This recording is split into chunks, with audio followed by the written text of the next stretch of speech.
Salut à tous, aujourd'hui on se retrouve pour une nouvelle vidéo, je vous en dis plus après l'intro, allez c'est parti.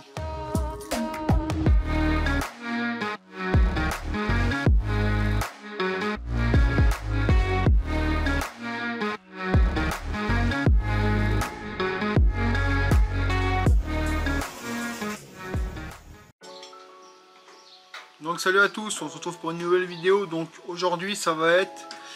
On retape une 250 Apollo, donc les premières, mais pas celles qu'on le cadre en alu qui casse, celles qu'on le cadre en acier. Donc certes, elle est beaucoup plus lourde, mais par contre, ce qui est génial, c'est que elles sont beaucoup plus costauds. Donc c'est une moto qu'un ami qui est abonné à la chaîne, Cédric, avait acheté pour lui à la base, mais il s'est racheté notre moto et celle-là, il va l'offrir à son frère. Donc du coup, il fallait refaire pas mal de choses, hein. Il fallait changer le moteur qui était dessus, il tournait, mais il avait un problème. On va lui mettre un moteur tout neuf. Le même que le RZ, on va lui remettre le même moteur que le RZ tout neuf dedans. Il est à côté, je vais vous le montrer. On lui refait une révision, on lui change les plaquettes, etc. On lui remet un frein arrière. Alors elle va pas sortir neuf de chez moi, parce que son frère il n'a pas encore acheté tout ce qui lui manquait. Il lui manque une selle, il lui manque quelques carénages neufs. Il y aura 2-3 détails. Le but d'aujourd'hui c'est de la monter, lui mettre le moteur neuf dedans, la démarrer, qu'elle tourne. Et après lui, il n'y aura plus qu'à changer son guidon plus tard par la suite, etc. C'est pas une remise à neuf 100% parce que son frère n'a pas le budget tout de suite pour tout faire dessus. Mais par contre, on va lui mettre déjà tout ce qu'on a nous, donc moteur neuf, etc. etc. Donc c'est parti, je vais vous montrer la moto. Donc voilà la moto. Donc je crois que vous l'avez déjà vu hein, dans mes lives. Donc c'est une Apollo, hein, avec les cadres périmétriques là comme ça. Donc cadre en acier. Ça c'est monté sur biellette d'origine, hein. Donc c'est pas mal, hein. Donc là vous la voyez comme ça, vous vous dites bon elle est fracassée. Non non, elle a juste besoin d'attention. Déjà la fourche elle dégage, on lui remet la V-choc de l'ERZ parce que lui il en a racheté une. Ensuite on lui met le moteur neuf, donc on vire le moteur là et on lui remet celui-ci qui est tout neuf, hein. Il avait une soupape de tordu, je lui ai changé la soupape, il est tout neuf. Il a tourné peut-être 1 heure à tout péter. Ensuite on va lui changer les plaquettes, le système de frein arrière, bon, la fourche je vous l'ai dit. Le faisceau électrique, c'est le faisceau électrique tout neuf de l'RZ, on en a racheté un sur MX, donc là on va le rebrancher propre, hein. Après le guidon il restera comme ça en attendant parce que ça sera son frère qui le changera. Enfin on lui remet une santé qu'elle démarre, après ça sera à son frère de s'occuper du reste, dit qu'il pourra. Donc pour l'instant c'est parti, hein. Donc première étape, on vire le moteur. Donc pour virer le moteur on enlève la ligne. Et c'est comme le RZ, on a des fixations ici, en dessous, là et là. Et à la culasse, celle-ci est tenue par la culasse aussi ici. Là, excusez-moi, la caméra là c'est une nouvelle, j'ai pas l'habitude. Donc voilà, donc déjà première étape, on vire le moteur. Allez c'est parti. Donc nous revoilà les amis. Donc, désolé pour le bruit, hein, la machine termine, hein, c'est comme ça. Donc elle est là, on a enlevé tous les supports moteurs, donc en haut, devant, ici, l'axe qui est là, on va l'enlever, l'axe qui est là, on va l'enlever. Donc maintenant on enlève ça et on peut virer le moteur. Donc on vous reprend dès que c'est fait, allez c'est parti. Donc nous revoilà, les petits amis. Donc le moteur est viré, hein. Donc c'est le même principe que le RZ, hein, sauf que le cadre est fait différemment. Donc fixé là, ici, en bas, là, en haut par là. Donc là maintenant ce qu'on va faire, le moteur il est ici. Donc je vous dis c'est un moteur de RZ qui est tout neuf, hein. Il avait tourné peut-être 1 heure, la personne avait pété la soupape, nous on l'a récupéré, on a changé les soupapes. Donc maintenant on va le remettre dedans, on va remettre toute la visserie qui manque, parce qu'on voit qu'il manque plein de vis, hein. On va tous les remettre en œuvre, hein. C'est ce qu'on avait remonté. Donc on va le remettre dedans, normalement ça se monte sans problème. Bon allez c'est parti. Donc me revoilà, donc le moteur est monté. Le moteur de la RZ est monté, hein, fixé, ça se monte sans aucun problème, ça passe dedans, de toute façon c'est les mêmes châssis, hein. Donc on avance, doucement mais on avance. Donc là il nous reste pas la ligne à remettre, le faisceau électrique à brancher, mais ça va aller tout seul. Après on va lui changer la fourche et lui mettre le frein arrière et les plaquettes. Donc on avance doucement mais sûrement, puis on la démarrera sûrement si on a le temps aujourd'hui. Voilà, donc en tout cas pour ceux qui ont une... c'est les Apollo 2007 celle-là. Et vous pouvez mettre les moteurs de RZ dedans, ça se monte sans problème. Pour ceux qui se posent la question. Voilà, bon allez on continue, on va faire faisceau électrique. Donc, nous revoilà. Donc on n'a pas trop avancé parce qu'on discute beaucoup. Donc on a mis le moteur, le faisceau électrique, on va être fait. On a mis ce qu'il fallait mettre. Là on est en train de monter le pot. C'est pas le pot qui se monte dessus normalement, mais on a que ça. Donc On a déjà monté là, maintenant il faut me fixer la cartouche, ça va se fixer ici, mais il faut changer la vis, ça ne va pas, donc on va trouver une vis ou une cale, fixer tout ça, qu'elle soit montée. Ensuite on branche le faisceau électrique, on essaie de la faire démarrer pour qu'on puisse trouver les branchements électriques. Putain, la qualité quand même, moi je suis surpris quand même, hein. Les mannes, etc. Donc bah voilà, on continue. Bon, nous revoilà. Donc la ligne est montée, on a mis une petite cale. Donc après c'est pas la bonne ligne, hein. C'est pas la bonne ligne, hein. Le garde-boue il touche, mais on fait avec ce qu'on a. Comme je vous ai dit, c'est pas une moto qui va ressortir à neuve, ça sera au frère de Cédric à remodifier les 2-3 trucs qui restera à faire. On a déjà mis un moteur neuf, la ligne elle est neuve, mais ils n'ont pas acheté la bonne, donc bah ça va pas. Enfin ça se monte, mais il y aura des modifications. Maintenant il nous reste à brancher le faisceau électrique, il y a 2-3 cosses à faire. Ça c'est pas très grave, ça va aller vite. Après il nous reste la fourche à changer, ça va vite. Les pneus ça reste comme ça. Il nous reste plus qu'à mettre le frein arrière parce qu'il en manque une partie là. Changer les plaquettes avant arrière. Et après on pourra la démarrer. Après on pourra pas remonter tous les carénages parce qu'on les a pas. Donc c'est pas compliqué. Un câble d'accélérateur parce que là c'est ultra rapide là. Et puis ce sera bon. Ce sera bon. Donc on continue, là je sais pas ce qu'on va faire. On va dire qu'on fait le faisceau électrique. Allez c'est parti. Donc nous revoilà. Donc on a monté le pot, je vous l'avais dit. Alors vous pensez qu'on n'avance pas, mais on avance doucement mais sûrement. Mais j'avais les frères furieux qui sont passés nous donner un coup de main, un petit coucou. Donc on a discuté un peu. Donc on a remonté le câble d'accélérateur, ça accélère. Bon bah le câble on a pris ce qu'on avait, hein. Alors vous allez penser peut-être qu'on la monte à l'arrache. Non, c'est pas le cas, hein. On fait vraiment avec ce qu'on a dans le garage. Le but c'est qu'elle démarre et qu'elle roule après son frère. Ah c'est bien parce que je raconte pas de conneries Cédric. Ouais. C'est juste que son frère puisse lui après la revoir chez lui. Elle va pas prendre la route demain, mais on s'est engagé à lui remonter qu'elle démarre avec le moteur neuf, donc c'est ce qu'on fait. Après forcément il restera du boulot, hein. On va pas, il adaptera lui-même au fur et à mesure, hein. De toute façon il lui manque la selle, il faut qu'il la commande. Nous on fait juste en sorte qu'elle démarre et qu'elle roule prêt à partir. Après évidemment il y aura du boulot encore, hein. Mais au moins il a un moteur neuf, il aura les plaquettes avant arrière neuf, la fourche avant neuve. Après oui il y aura des trucs à changer, un guidon, un meilleur poignet s'il veut, mais bon. Nous on fait en sorte qu'elle démarre et qu'elle roule. Le reste ce sera à son frère de gérer le reste.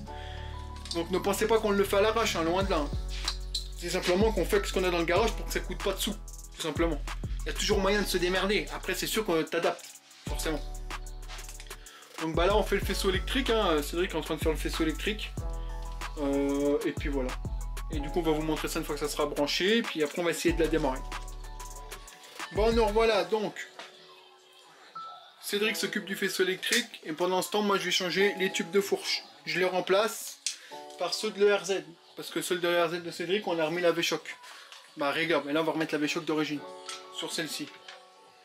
Donc bah allez c'est parti. Et après on fera les plaquettes avant-arrière. Donc, nous revoilà. Donc j'ai déjà démonté le premier tube. Donc on voit déjà bien la différence de taille, hein. Là il y a déjà une grande taille de différence. Enfin il y a une grande différence de taille pardon. Et après niveau qualité c'est pareil, hein. Ça c'est celle de l'ERZ d'origine. Et ça c'est celle de la moto. Mais celle-là elle est tellement vieille, regardez, c'est du chewing-gum. Et là on a quand même quelque chose de neuf. Bah elle est neuve celle-ci de toute façon. Donc bah c'est parti, on la monte. Donc pour la monter, bah je vais vous dire, il n'y a rien de plus compliqué, hein. Vous prenez votre tube. Hop. Vous l'enfoncez et terminé. Voilà, donc je vous reprends. Donc nous voilà, donc je suis désolé, je ne pouvais pas tenir le téléphone et la fourche. Donc on a un petit souci, c'est qu'on peut pas. C'est un ancien modèle, il va pas avec la fourche de la RZ. C'est pas les mêmes diamètres. Donc ce qu'on va faire, c'est qu'on va changer l'été, hein. J'ai l'été de ma RZ, parce que moi j'ai rechangé la fourche. J'ai mis une fourche spécifique, donc j'ai dû tout changer. Donc on va lui remettre l'été de mon ERZ à moi, en haut, en bas. Donc du coup on vous filmera tout ça. On va vous filmer tout ça, parce que du coup il faut vous démonter. Donc bah c'est parti. Donc nous revoilà. Donc on est en train de changer le thé, mais en changeant le thé on s'est aperçu que les cadres là n'ont pas les mêmes roulements. On va vous expliquer. Vas-y Cédric, explique. Alors, hop. Quel est quoi? Ça c'est le roulement de l'Apollo. Et ça c'est le roulement l'ERZ. de la RZ. L'Apollo est plus large en fait. Donc du coup, pour qu'on puisse monter le thé de l'ERZ qui est différent, pour monter la fourche de RZ, il faut qu'on change la base et l'axe. Donc il faut une presse, hein. Si vous n'avez pas de presse c'est mort. Donc Cédric a dépressé l'axe pour récupérer juste le thé inférieur, parce qu'on voit bien que là il est plus gros que là. Et Cédric, ce qu'il va faire, c'est qu'il va reprendre l'axe de l'Apollo, qui est là. On va le represser sur le T inférieur de l'ERZ. Comme ça, du coup, on pourra le remonter. On pourra remettre le T de l'ERZ, mais on aura conservé la colonne de l'Apollo. Alors pour faire ça, il vous faut ça. Hein. Il vous faut une presse, comme ça. Sinon, c'est pas possible. Donc, on va faire ça. On va vous montrer quand on le presse. Allez, c'est parti. D'abord, on l'enfile. On l'enfile bien profondément, comme ça. On le centre, et Cédric va aller à la presse. Bah, même pas, il n'a pas besoin. Parce que celui-là, à mon avis, il se visse direct. À mon avis, il est fait pour. Et du coup, bah là, il renfile le roulement dessus. Vas-y. Remets le roulement dessus. Non, c'est les vis du garde-boue. Hein. Si tu le mets maintenant, c'est mort. Ah oui, ok. Donc, il reprend le bon roulement. Voilà. Bon, il les regraissera, vous inquiétez pas. Hop. Et voilà. Et là, il peut le remettre dans... Comme ça, on pourra mettre les tubes de fourche de la VRZ. Remontre-le. Donc, papa dans maman. Voilà. Et là, du coup, c'est bon. On a bien le T inférieur de l'ERZ avec toute la colonne de l'Apollo. On va nettoyer, dégraisser, remettre de la graisse neuve. Et voilà. Donc, allez, c'est parti. Donc voilà, donc on a bien remonté la colonne de l'Apollo sur mon ancien T de l'ERZ. Hein. Donc là, on prend la fourche de l'ERZ et là, ça va y aller. Donc bien sûr, il faudra qu'on remette les vis, hein, mais forcément, ça va aller. Il va se centrer. Voilà. Voilà, donc là, il va la tourner comme ça. On peut visser la vis un peu du haut, s'il te plaît, Cédric. Vas-y, descends, je la tiens. Donc, excusez-moi, on a été coupé, plus de batterie. Donc on a remis le T inférieur supérieur de l'ERZ. On a gardé la colonne de l'Apollo, on a regraissé tout. Là, on a commencé à mettre le premier bâton de fourche de l'ERZ. Hein. Tout neuf, hein. Celui-là, il a tourné 1 heure. Donc là, Cédric est en train de remettre les vis. Voilà. Après, on monte la deuxième et on vous reprend. C'est parti. Alors voilà, les amis, ça y est, la fourche est montée. Bon, faut que j'attende le petit Félix. Il a eu un petit contretemps, il est parti 2 minutes. Donc il faudra qu'il m'aide pour pouvoir la lever. C'est la fourche est plus grande, donc tout seul, ça va pas être évident de mettre la roue. Donc là, en attendant, je vais m'attaquer à l'étrier arrière, si je le change. À l'étrier, le piston. J'ai déjà commencé à le desserrer, là je vais l'enlever. Et on va en mettre un tout neuf. Donc voilà, je vais m'attaquer à ça.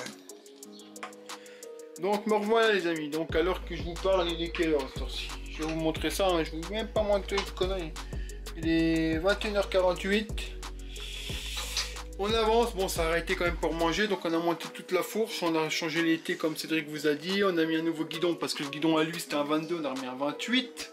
En attendant, on a remonté tout, l'accélérateur, etc. On a remis la plaque avant. Alors je vous dis, c'est tout ce qu'il y avait dessus, c'est d'occasion ça. Ça c'est d'occasion. On a remis ça, on a remis la roue, on a refait les cales de roue parce que ça allait plus. Donc la fourche toute neuve de l'ERZ elle est dessus. Le T pareil, le moteur il est bon, le pot il est bon. Tout est bon. Maintenant on est emmerdé avec le frein arrière parce qu'ils ont foiré les vis. Donc du coup, bah, au lieu de chauffer, de tapoter, bah non, ils forcent comme des gorées, donc ils foirent les vis. Donc il nous reste à faire le frein arrière, changer les plaquettes arrière, remonter le système là parce qu'on a un petit souci. Il est où le machin? Bah, il est parti avec Cédric. En fait, le maître cylindre qui va là, quand on le visse là, la pédale de frein, si vous préférez, on se retrouve comme ça. Donc ça va pas, c'est trop grand. Donc il va falloir qu'on fasse un système pour le rehausser, le maître cylindre, pour que ça y aille en attendant. Parce que je vous dis, c'est question de budget. Son frère n'a pas le budget pour tout faire, donc on essaye de faire au mieux. Alors forcément, c'est pas, moi voilà, comme je dis, c'est pas du grand or, hein, mais on fait en sorte que ça fonctionne. Bon, après tout ce qui est organe de sécurité, on fait pas les cons. Hein. Le moteur tout est bien, la fourche avant on a tout changé, les roulements, tout était remis à neuf. Après là le frein, on va faire ce qu'il faut. Son frère achètera un méthode s'il faut. On essaye de faire tout au mieux, regardez. Là, le tonton Cédric, il a enlevé la vis foirée, regardez l'état des vis. Une haleine, je l'ai enlevé avec ça. C'est n'importe quoi. Il y a mettre au-dessus. Hein. Regardez l'état des plaquettes, il n'y a plus de plaquettes. Donc on change les plaquettes, on dégrippe un peu les pistons. Et en fait, c'est cette pièce-là qui va pas. En fait, la tige là est trop grande, on peut pas la changer. Donc du coup, on va adapter pour la rehausser un petit peu. Donc ça, c'est neuf. Hein. Donc on avance, vous voyez, il fait nuit là dehors. Hein. Je vous raconte pas de conneries, il fait nuit. Donc on avance, hein, on travaille tout le temps de toute façon, tout le temps. Mais bon, c'est la passion. Donc on continue, on fait le frein arrière, on vous reprend et on pensait la démarrer aujourd'hui, mais là non, à 22 h je démarre plus de moto. Parce que sinon je me retrouve avec un coup de fusil dans le cul. Donc on la démarrera demain, on va remettre de l'huile. Il me reste à mettre l'huile dans le moteur là, et puis on verra demain pour la démarrer. Voilà, on continue. Donc, voilà les amis, donc on a avancé, hein. Alors pour vous ça paraît pas, mais pour nous si. On a remonté tout le cache allumage avec toutes les vis, ça nous manquait des vis, on a été tout rechercher dans les boîtes. Donc tout est remonté, le moteur est bon. Qu'est-ce qu'il nous reste à faire qui va pas? L'étrier avant, je n'ai pas de défixation là, elle ne va pas, elle est un peu trop petite, il faudra qu'on en cherche une autre. Si j'en ai une, si j'en ai pas, il faudra qu'il en rachète une. Ça malheureusement on peut pas faire avec. On a monté le filtre, le carbu. On a fait un filtreur maison, donc il part de là, il va se raccorder dans la boîte air ici. Voilà. Et que lui-même va se raccorder à un filtre. Hein, forcément il faut adapter. Là on est en train de remonter la roue arrière. Donc Cédric a changé les plaquettes, mais les mecs avaient foiré le tendeur de roue, donc on a rechangé le tendeur de roue. Après on va venir fixer le mètre cylindre neuf ici, hein. Mais je vous ai vu qu'on avait un problème, donc on va modifier. Et ça devrait être bon pour ce soir. Demain il ne restera plus qu'à la démarrer. Il faut qu'on mette le réservoir, il est là. La seule chose qu'on n'a pas c'est le reste des carénages. Bon bah ça il verra pour les acheter, hein. Ça on peut pas les inventer. Il ne restera plus que le branchement électrique à faire. Donc on avance, Allez, c'est parti. Donc, salut, donc on est le lendemain les amis. Donc on continue sur l'Apollo. Donc là, système de frein changé, enfin plaquette, mètre cylindre changé, mais ça va pas là. Donc il faut qu'on le fixe plus haut comme ça. Pour le fixer plus haut comme ça, on n'a pas le choix que de faire une patte d'alu. C'est lui qui est en train de la terminer. Ensuite, il va falloir qu'on installe la pédale de frein, mais c'est pas la bonne, pourtant on l'a acheté neuve. Donc du coup, on va devoir modifier aussi. Là, Cédric, il a fait une patte de déport. Pourquoi? Bah parce qu'il faut que le mètre cylindre là soit plus haut, sinon la patte de frein va pas. Bah c'est d'adaptation, on n'a pas trop le choix. Donc ça, on va venir le fixer. Tu peux tenir s'il te plaît? Comme ça on va le fixer là, et là on va pouvoir le fixer plus haut, et du coup on sera toujours sur les fixations là. Un truc propre quand même quoi. Alors pourquoi on met pas un autre mètre cylindre? Bah parce que ça doit être un spécifique sur cette moto là et on ne le trouve pas. Donc on adapte. Comme je vous ai dit, on adapte, on essaye de faire au mieux sans qu'il ait à dépenser d'argent en fait. Donc on fait de l'adaptation. Donc bah écoute, on continue ça, je vous montre une fois qu'on l'installe. Donc nous revoilà les petits amis. Donc on a fait la patte, hein. Donc fixé au cadre d'origine. Là le mètre cylindre est fixé au cadre d'origine avec la patte en plus. En fait on a fait une patte de déport pour que le mètre cylindre soit plus haut. À la base il vient se fixer là et là. Non là, on vissait là, là et ici. En fait on l'a rehaussé pour qu'on puisse mettre la patte de frein, parce que c'est pas la bonne. Donc voilà, on a fait ça propre. Alors après on aurait pu couper là, faire un arrondi propre, etc. Mais ça, je vous dis, ça sera fait plus tard.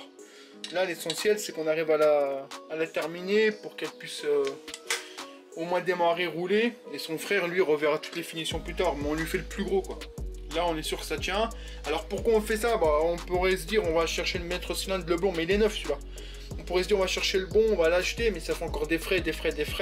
Et le but, comme je vous ai dit, c'est pas de mettre trop de frais dedans, faut qu'elle fonctionne. On a déjà un moteur neuf à 600 balles, une fourche à 200 balles complète avec l'outil, etc. Ça fait 300 balles. Donc il y a déjà pas mal de frais dessus. Le but c'est pas de claquer 2000 € dedans, ça n'aura aucun intérêt. Donc on adapte. On adapte ce qu'on peut et qu'elle revienne le moins cher possible pour que son frère puisse en profiter quoi. Donc allez, mais comme quoi qu'on y arrive toujours, on peut toujours se faire quelques modifs soi-même. Quand on veut, on peut. Il faut avoir un peu de matériel, mais après il n'y a rien de compliqué. Donc maintenant bah on va essayer de fixer sa pédale de frein. Donc on va devoir modifier encore ici parce que c'est pas bon. La pédale elle est là, hein, c'est une pédale neuve, mais le problème c'est qu'elle n'est pas faite pour quand on la met. Vas-y Cédric, à peu près. Regardez, quand on la met, on n'a pas de débattement entre le frein et là. Donc du coup c'est tout un bordel.